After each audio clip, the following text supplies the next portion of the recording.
संवैधानिक परिषदको कार्यविधि संशोधन गर्ने सरकारको तयारी। केही दिनभित्र प्रतिनिधि सभामा नयाँ विधेयक लगिँदै। खेलकुद पूर्वाधारको अभाव झेल्दै आएको कर्णाली प्रदेशमा 2 वर्षपछि हुने राष्ट्रिय खेलकुदको तयारी सुरु। खेल मैदानसहितका संरचना निर्माण भइरहेको प्रदेश सरकारको भनाई। आराध्य देव शिवको पूजा आराधना गरी महाशिवरात्रि पर्व मनाइँदै सेना दिवस पनि मनाइयो। बेलायती सञ्चार माध्यम बीबीसीले भारतमा कर अनियमितता गरेको राजस्व विभागको निष्कर्ष न्यून आय देखाएको आरोप। र विश्वकप लिग 2 ओडिआई सिरिजमा नेपालको लगातार तेस्रो जित, नामेबिया 3 विकेटले पराजित। नमस्कार, कान्तिपुर डायरीका साथमा सहकर्मी सुरज र म अनिल। सुरु गरौँ अहिलेसम्मका प्रमुख प्रसङ्गबाट। सरकारले संवैधानिक परिषदको कार्यविधि संशोधनका लागि यसै साताभित्र विधेयक प्रतिनिधि सभामा लैजाने तयारी गरेको छ। एमाले नेतृत्वको तत्कालीन सरकारका पालामा अध्यादेशबाट हेरफेर गरिएको कार्यविधिलाई सच्याउँदै संशोधन विधेयक ल्याउने तयारीमा सरकार जुटेको हो। पछिल्लो मन्त्री परिषद बैठकले संवैधानिक परिषद सम्बन्धी अघिल्लो पटक ल्याइएको विधेयक फिर्ता गरी फागुन 10 गते संसदमा लैजाने निर्णय गरेको सञ्चार मन्त्री रेखा शर्माले जानकारी दिनुभयो। मन्त्री परिषदको कार्यालयकै बाट पेश भएको हाम्रो संवैधानिक परिषद काम कर्तव्य अधिकार र कार्यक्षेत्र कार्यविधि सम्बन्धी पहिलो संशोधन विधेयक 2079 संशोधन पेश भएको थियो। त्यसलाई फिर्ता लिएर छिटोभन्दा छिटो फेरि संशोधन पेश गर्ने गरी अब 10 गतेसम्म संसद र त्यही अवधिमै तयारी गरेर पेश गर्ने गरेर यसलाई फिर्ता लिने निर्णय भएको छ। एमाले अध्यक्ष केपी शर्मा ओली नेतृत्वको सरकारले ल्याएको अध्यादेशको जस्तै प्रावधान राखेर कांग्रेस नेतृत्वको अघिल्लो सरकारले 1979 साल 22 असारमा दर्ता गराएको विधेयक मन्त्री परिषदले फिर्ता गरेको हो। तत्कालीन प्रधानमन्त्री केपी ओलीको पालामा अध्यादेश मार्फत ऐन संशोधन गर्दै अध्यक्ष सहित तत्काल बहाल रहेका बहुमत सदस्य उपस्थित भएमा परिषदको बैठकका लागि गणपूरक संख्या पुगेको मानिने खुकुलो प्रावधान राखेर संवैधानिक पदहरूमा नियुक्त गरिएको थियो। सो अध्यादेश पुनस्थापित संसदले ग्रहण नगरेपछि निष्क्रिय भए पश्चात शेरबहादुर देउवा नेतृत्वको सरकारले त्यही अध्यादेशकै जस्ता प्रावधान राखेर संशोधन विधेयक राष्ट्रिय सभामा दर्ता गरेको थियो। राष्ट्रिय सभामा अलपत्र परेको विधेयक फिर्ता गर्दै सरकारले संसदमा नयाँ विधेयक लैजान लागेको हो। संवैधानिक परिषद सम्बन्धी कार्यविधिमा देखिएको अन्योलका कारण सर्वोच्च अदालतका प्रधान न्यायाधीशको नियुक्ति प्रक्रिया अघि बढ्न सकेको छैन। कान्तिपुर डायरीमा अब कान्तिपुर सविस्तारको पालो। कान्तिपुर सविस्तार 10औं संस्करणको राष्ट्रिय खेलकुद कर्णाली प्रदेशले 2081 सालमा आयोजना गर्दैछ। पहिलो पटक राष्ट्रिय खेलकुद आयोजना गर्दा कर्णालीलाई चुनौतीसँगै विभिन्न अवसर पनि मिल्नेछ। खेलकुद गतिविधि कम हुने यो प्रदेशमा खेलकुद पूर्वाधार पनि पर्याप्त छैनन्। त्यसैले राष्ट्रिय खेलकुदका लागि अहिले खेलकुद संरचना बनाउने काम अघि बढेका छन्। खेलकुद मैदान सहितका पूर्वाधार, बसोबास व्यवस्थापन, अभ्यास स्थलको अभाव तथा कम खेलकुद गतिविधिका कारण ओझेलमा पर्दै आएको कर्णाली प्रदेशले आगामी 2081 सालमा 10औं राष्ट्रिय खेलकुद प्रतियोगिता आयोजना गर्दैछ। हिमाली र पहाडी भूभागका कारण कर्णालीमा खेलकुदका भौतिक पूर्वाधार निर्माण आफैमा चुनौतीपूर्ण छ। अझ निर्धारित 2 वर्षभित्रै अर्को संस्करणको राष्ट्रिय खेलकुद प्रतियोगिता आयोजना हाक बनेर उभिएको छ। तर समयमै राष्ट्रिय खेलकुदका लागि भौतिक पूर्वाधार निर्माण गर्न सके सबै अवसर कर्णालीले प्राप्त गर्न सक्ने देखिएको छ। राष्ट्रिय खेलकुद आफ्नो जिल्लामा आयोजना हुने भएपछि त्यहाँका स्थानीय निकै उत्साहित भएका छन्। उनीहरू भन्छन्, मेरो नाम जगत प्रसाद लम्साल। दोस्रो राष्ट्रिय खेलकुद प्रतियोगिता कर्णालीमा हुन पाउँदा म एकदमै उत्साहित पनि छु। कर्णालीमा यस्तो खालको खेलकुद प्रतियोगिता सम्भवतः पहिलो पटक भएको हुनुपर्छ। भन्दा पहिला पूर्वाधारको पनि विकास नभएको, यहाँको चोरहरू पनि केन्द्रमा पुग्न नसकेको कारणले यहाँभन्दा अगाडि यस्ता कार्यक्रमहरू हुन सकेका थिएनन्। सबै क्षेत्रको समन्वयको कारणले यो खेल हुँदै गर्दा कर्णालीका बारेमा पनि केन्द्रले के थाहा पाउँछ। म दिवस कुमार सेजवाल। कर्णालीमा 10औं राष्ट्रिय खेलकुद प्रतियोगिता हुने खबरले हामी असाध्यै खुसी छौँ।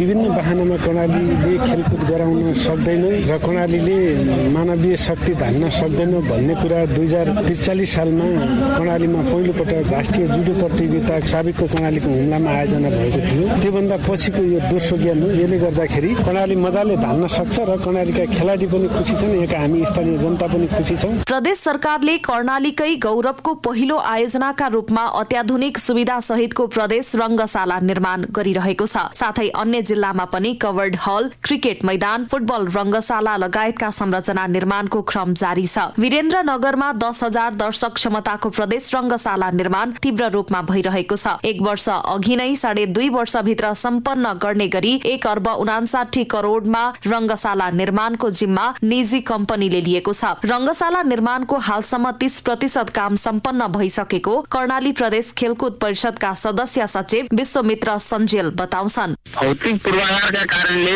प्रतियोगिता रोक्ने अवस्था छैन। पूर्वाधार निर्माणका पूर्वाधारका अभावले मात्रै 10औं राष्ट्रिय खेलकुद सर्ने र अगाडि पछाडि जाने सम्बन्ध कुरा रहँदैन। प्रदेश सरकारले निर्माण गर्न सुरु गरेको 1 वर्ष भइ नै सक्यो। 10औं राष्ट्रिय खेलकुद तोकिएको मितिभन्दा 6 महिना अगाडि नै निर्माण कार्य सम्पन्न हुनेवाला छ। पूर्वाधार निर्माण कार्य ढिला हुन्छ भन्ने देखाएर अथवा यो कारणले सर्न सक्ने अथवा लैजाने अवस्था छैन। यसमा प्रदेश सरकार, प्रदेश खेलकुद परिषद पूर्ण रूपमा लागेको छ। रंगशालाको 30% रूपमा निर्माण कार्य सम्पन्न भइसकेको छ। वीरेन्द्रनगरमा 1,59 करोड रुपैयाँ लागतमा रंगशाला निर्माणको काम भइरहेको छ। रंगशालासँगै 1,500 दर्शक अट्ने इन्डोर कवर्ड हल पनि बनाइनेछ, जहाँ चिल्ड्रेन पार्क, ग्रीन पार्क लगायत सम्पूर्ण सुविधा हुनेछन्। रुकुम पश्चिमको चौरजहारीमा पनि क्रिकेट रंगशाला निर्माणका लागि प्रदेश सरकारले 5 करोड रकम छुट्याएको छ। अहिले सो प्रदेशमा पर्याप्त खेलकुद संरचना छैन। सबै व्यवस्थापन मिल्ने गरी 10वटै जिल्लामा संरचना बनाउन सकिने विकल्प भनेछ। कर्णाली प्रदेश सामाजिक विकास मन्त्री टेकराज पछाई भन्छन्, हामीले सकेसम्म एउटा जिल्लामा एउटा खेल पर्ने गरी गर्न खोजिरहेका छौं, तर त्यहाँको पूर्वाधारको अवस्था, त्यहाँको अन्य अवस्था के हुन्छ त्यसको अहिले स्थिति थाहा भइसकेको अवस्था छैन। सम्भावना जहाँ देखिन्छ त्यहाँ चाहिँ गर्छौं, नभएको खेलकुदहरू अरू सबै यो प्रदेश राजधानीमै गर्छौं। चुनौतीपूर्ण भए पनि समय अवधिभित्रै हामी पूर्वाधारको तयारी सम्पन्न गर्छौं। कर्णालीको भौगोलिक र वातावरणीय बनोट कतिपय खेलकुदका लागि अनुकूल छैन। सम्भावना भएका खेलकुदका लागि पनि पर्याप्त स्रोत साधनको अभाव छ, जसले गर्दा कर्णालीले खेलकुदमा अपेक्षाकृत विकास गरेको देखिँदैन। राष्ट्रिय खेलकुदको तयारी भइरहँदा कर्णालीको मुख्य चुनौती भनेकै पूर्वाधार हो। पछिल्लो समय कर्णालीमा खेलकुद गतिविधि बढ्दै गए पनि विगतदेखि नै खेल मैदानको अभाव कायमै छ। भौतिक पूर्वाधारका संरचनाहरू नहुँदा प्रतियोगिता सञ्चालनमा पनि समस्या हुने गरेको छ। 13औं दक्षिण एसियाली खेलकुद प्रतियोगिता आयोजनाको उदाहरण दिँदै राष्ट्रिय खेलकुद परिषद राखेपका बोर्ड सदस्य सुभाष श्रेष्ठले भने, 9 राष्ट्रिय पोखरा हुँदा त भौतिक पूर्वाधार नपुग्दा खेलाडी इन्जर भएको छ। अब क्रिकेटमा हुन लागेको 10औं राष्ट्रिय गेममा चाहिँ पहिल्यै भौतिक पूर्वाधार रेडी गरेर प्रतियोगिता गर्नुपर्छ। चुनौती के पनि छैन। हेर्नुहोस्, 13औं एसियल गेमहरू नेपालमा थोरै अवधिमा हामीले सबै भौतिक पूर्वाधार रेडी बनाएर काम गर्नु पर्यो। काम गर्ने काम नगर्यो भने चाहिँ 2.5 वर्ष होइन 5.5 वर्षमा चाहिँ भौतिक पूर्वाधार बनाउन सकिन्न होइन। काम चाहिँ अगाडि कसरी जाने, कुन स्पिडमा जाने भन्ने कुरो प्राथमिकता दिन्छ के त्यसलाई। छलफल त तीव्र रूपमा भइरहेछ। कर्णालीमा राष्ट्रिय प्रतियोगिता गर्न पूर्वाधारसँगै आवास व्यवस्थापन पनि चुनौतीपूर्ण मानिएको छ। अनुकूल भौगोलिक अवस्था नहुँदा पनि सुर्खेत सहित दैलेख, सल्यान, रुकुम पश्चिम, जाजरकोट र कालीकोटमा खेलकुद गतिविधि विगतको तुलनामा बढ्दो छ। सरकारले खेलकुदलाई पनि अन्य योजना जत्तिकै महत्त्व दिन जरुरी छ। त्यसै अनुसारको बजेट छुट्याएर लगानी गर्नुपर्दछ। उच्च स्तरीय खेल मैदान, रंगशालाको उचित व्यवस्था हुन सके खेलकुदको विकासले फड्को मार्नेछ। रेडियो कान्तिपुरका लागि पूजनी श्रेष्ठ। कान्तिपुर सविस्तार।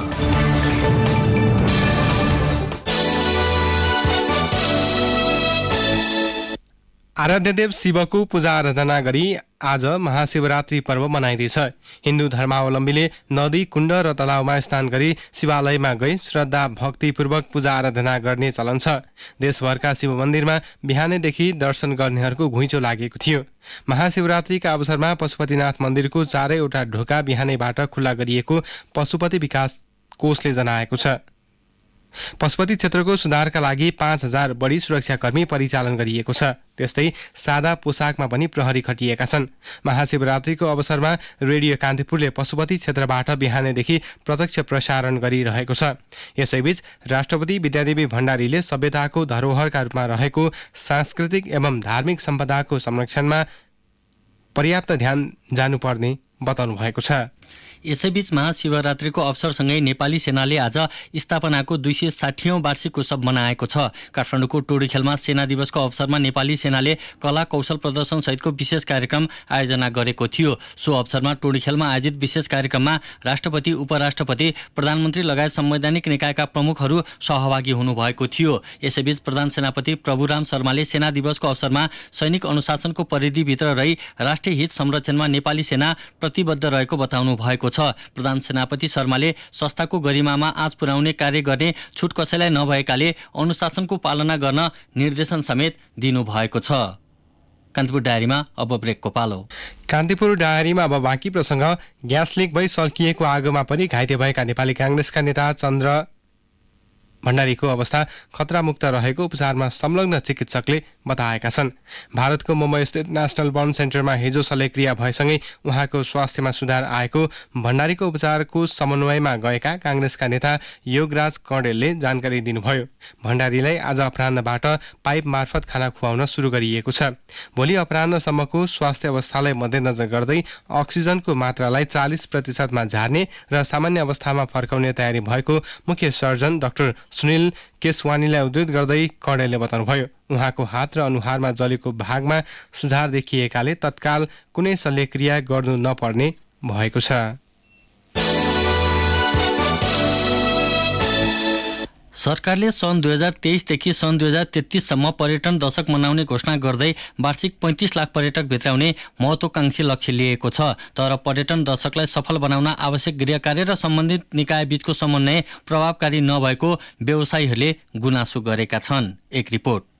विभिन्न अन्तर्राष्ट्रिय संस्थाले गरेका सर्वेक्षणमा नेपाल पर्यटकीय गन्तव्यको उत्कृष्ट 10 राष्ट्रभित्र समावेश छ। तर पछिल्ला वर्षमा नेपाल आउने पर्यटकको संख्या विगतको तुलनामा कम हुन थालेका छन्। सन् 2022 मा 6 लाख पर्यटक हवाई मार्ग हुँदै नेपाल भित्रिएको पर्यटन बोर्डको तथ्याङ्क छ। सो आँकडालाई हेर्ने हो भने अन्य देशको तुलनामा भारतबाट नेपाल आउनेको संख्या बढी छ। यही पृष्ठभूमिमा सरकारले पर्यटन दशक मनाउने घोषणा गरे पनि त्यसका लागि पर्याप्त गृहकार्य हुन नसकेको पर्यटन व्यवसायीले बताएका छन्। पर्यटन बोर्ड, मन्त्रालय र निजी क्षेत्रका व्यवसायी बीच आवश्यक तालमेल हुन नसक्दा पर्यटन दशकमा बाधा पर्न सक्ने उनीहरूको भनाइ छ। क्षेत्रीय होटल व्यवसायी संघ सौराका कोषाध्यक्ष माधव दुवाडीले भने, अहिले पर्यटन बोर्ड छ, पर्यटन बोर्ड आन्तरिक द्वन्द्वमै तपाईँको किचलमै तपाईँको चाहिँ बसिरहेछ। पर्यटन मन्त्रालय र पर्यटन बोर्ड बीचकै तपाईँको केही द्वन्द्वहरूले गर्दाखेरि तपाईँको चाहिँ इफेक्ट प्रभावकारी रूपमा चाहिँ पर्यटन वर्ष पर्यटनका क्रियाकलापहरू चाहिँ तपाईँको चाहिँ सम्पन्न हुन सकेका छैनन्। फेरि अर्को तपाईँको पर्यटन माटोहरू तपाईँको चाहिँ सञ्चालन भएको छन् विदेशमा, त्यसमा पनि चाहिँ पर्यटन कर्मीहरू तपाईँको जान नपाउनु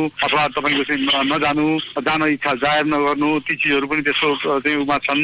अब राज्यले पनि त्यसमा चाहिँ थोरै प्रायोरिटी दिएर कम्पनी सबै क्षेत्रका पर्यटन कर्मीहरूलाई लैजाने, त्यहाँ लगेर माटोहरू गर्ने, त्यहाँ प्रमोसनको लागि गर्ने, त्यो सबै चिज चाहिँ के छ भन्दा भने निजी क्षेत्र र तपाईँको राज्यको बीचको चाहिँ त्यो समन्वयको अभाव छ। कोरोना महामारी र रुस युक्रेन युद्ध लगायत कारण विश्व अर्थतन्त्रमा परेको प्रभावले विश्वव्यापी रूपमै पर्यटन क्षेत्र प्रभावित भएपछि नेपालले त्यस्तै समस्या सामना गरिरहेको पाइन्छ। व्यवसायीको बुझाइमा नेपाल आउने प्लेन टिकट महँगो हुँदै जानुले पनि विदेशी पर्यटकमा कमी आएको हो। त्यसैले यी र यस्तै समस्या समाधान गरी पर्यटकलाई आकर्षित गर्न कतिपय नीतिगत व्यवस्था नै परिमार्जन गर्न आवश्यक रहेको व्यवसायीको भनाइ छ। गण्डकी होटल संघका अध्यक्ष हरि शर्मा गैरे भन्छन्, हाम्रो राष्ट्रिय क्यारियर पर्याप्त नहुनुको कारणले, उसले पर्याप्त सर्भिस प्रोभाइड नगर्नुको कारणले चाहिँ डेस्टिनेसन महँगो भएको हो। र अर्को कुरा, हामी यदि हाम्रो क्यारियर चाहिँ पर्याप्त भएन भने पनि हामी यो डेस्टिनेसनमा आउने पर्यटकहरूको लागि ती एजेन्सीहरूमा, ती जिएसएहरूमा हामीले चाहिँ प्याकेजहरू सेल गरेर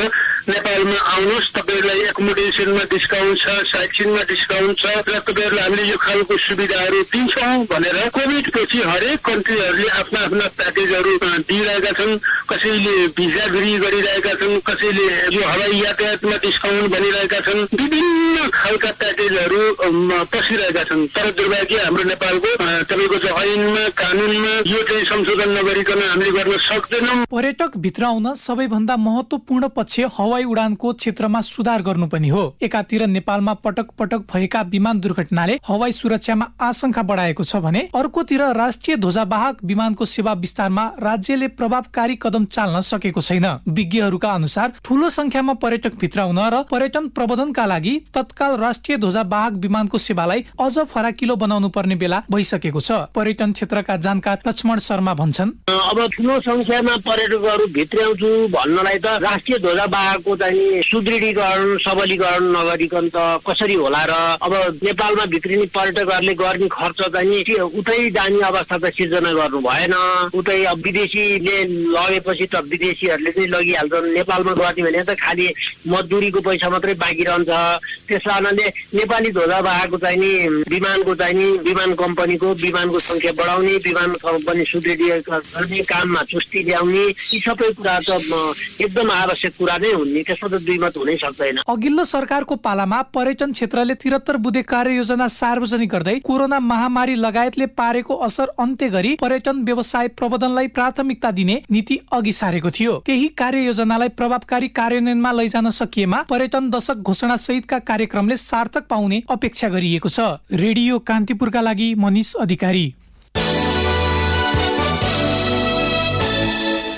नेकपा एमालेका सचिव योगेश भट्टराईले सत्ता साझेदार दलहरूबीच भएको सहमति अनुसार राष्ट्रपति एमाले बाटे बन्ने दावी गर्नुभएको छ। सुर्खेतको वीरेन्द्रनगरमा आयोजित कार्यक्रममा उहाँले पुस 10 गतेको गठबन्धनका दलबीच भएको सहमतिका आधारमा राष्ट्रपतिमा एमालेको उम्मेद्वार निर्वाचित हुने बताउनुभयो। अर्को प्रसङ्गमा नेता भट्टराईले देशलाई समृद्ध बनाउने अभियानमा एमाले 10,92,000 बढी संगठित सदस्यलाई परिचालन गर्न लागेको बताउनुभयो। एमाले देशव्यापी सञ्चालन गरेको अभियानका लागि सुर्खेत पुगेका भट्टराईले पार्टीका सम्पूर्ण केन्द्रीय सदस्यलाई 11वटा कार्यदेश दिएर पालिकाहरूमा खटाइएको बताउनुभयो।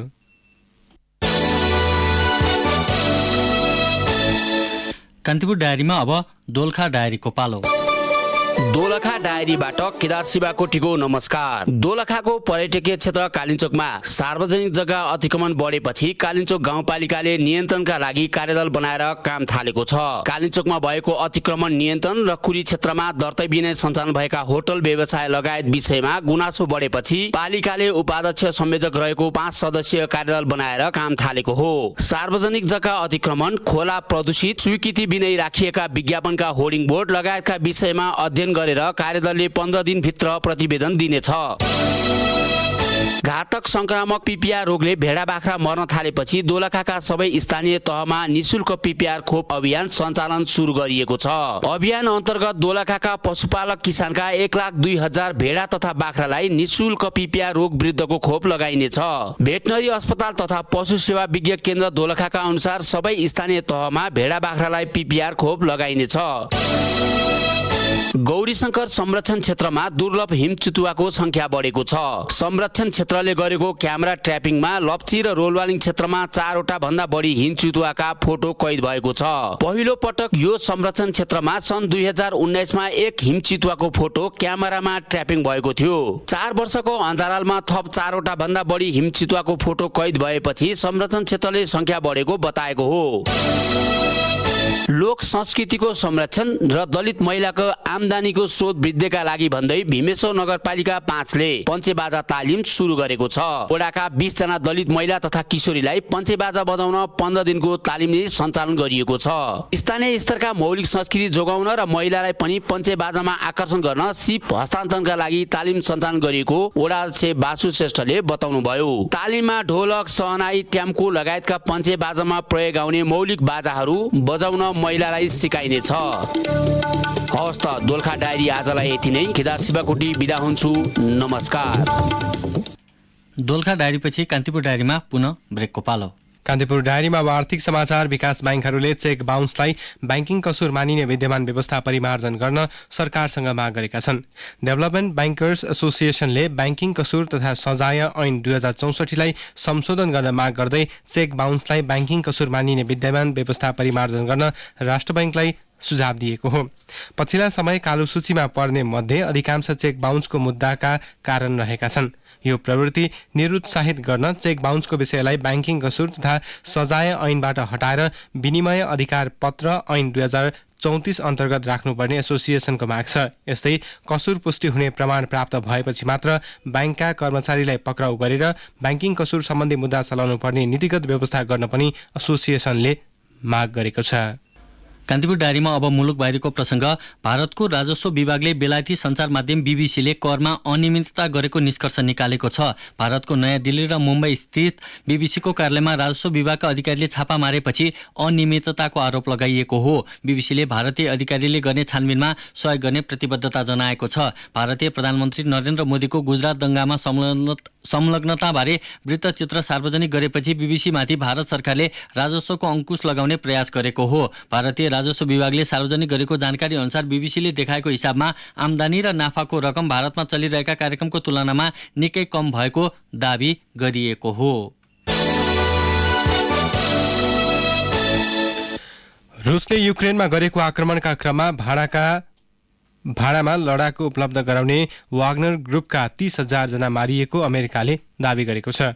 अमेरिकी राष्ट्रपति कार्यालयका अनुसार वाग्नर समूहका 9,000ले एकै हप्तामा ज्यान गुमाएको तथ्याङ्क सार्वजनिक गरेको छ। रुसका लागि लडाकु उपलब्ध गराउने सो समूहले युक्रेनमा रुसी सेनाका स्थानमा युद्धको अग्रभागमा खटिएर काम गरिरहेको रिपोर्ट यसअघि नै सार्वजनिक भएका छन्। विशेष गरी युक्रेनको बखमुत क्षेत्रमा खटिएका वाग्नर समूहका सेनाले केही भूभागमाथि कब्जा जमाउन सफल भएको बीबीसीले जनाएको छ।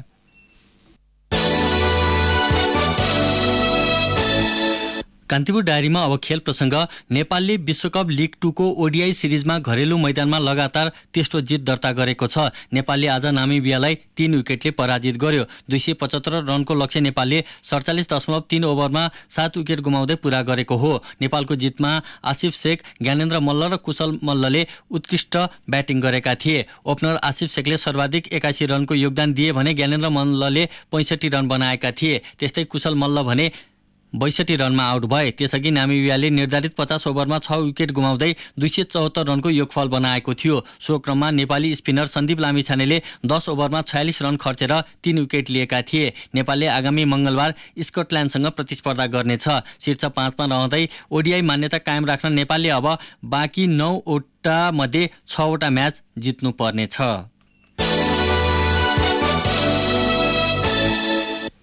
नेपाली महिला राष्ट्रिय फुटबल टोलीले दोस्रो तथा अन्तिम मैत्रीपूर्ण खेलमा आज भारतसँग प्रतिस्पर्धा गर्दैछ।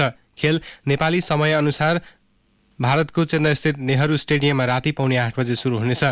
पहिलो मैत्रीपूर्ण म्याचमा गत बुधबार नेपालले भारतलाई 2-2 गोलको बराबरीमा रोकेको थियो। सो खेलसँगै पछिल्ला 2 खेलमा नेपाल भारतसँग अपराजित छ। नेपालले पछिल्लो पटक भारतलाई गत वर्ष काठमाडौँमा भएको साफ फुटबलको सेमिफाइनलमा 1-0 गोल अन्तरले पराजित गरेको थियो।